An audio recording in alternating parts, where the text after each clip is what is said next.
Okay, Mr. Phil, let's take a look at some options that you may have to get your status bar back. And if these don't work, then we'll move on to another option. The first thing we'll try to do is to reset your profile. Okay, that's kind of the quickest one to try, so let's do it first.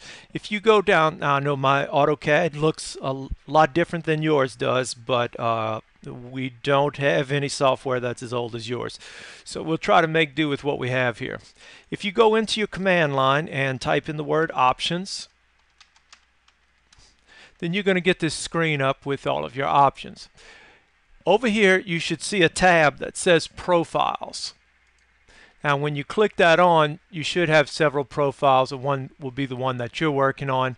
All you have to do is go here and press the one that says reset, and I don't want to do that because it's going to take all my settings away, but it should bring them back to the original form. Hit reset, then you can hit apply and OK, and that should get you going.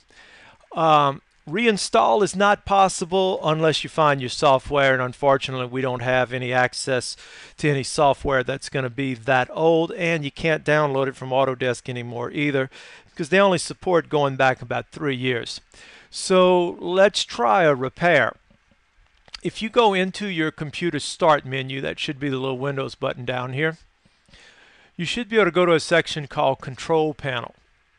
Now, I don't know what you're working on. You may be working on XP. It may be a little different. This is Windows 7. When you go into Control Panel, you should have an option where you can say uninstall a program.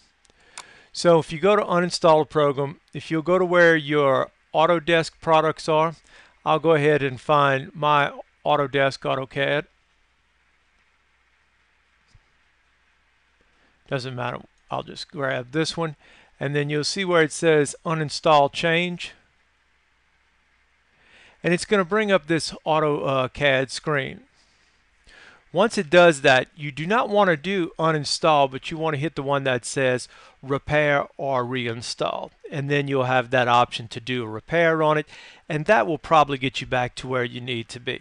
So if these options don't work, give us a call back and we'll see what we can do. Good luck, Mr. Phil.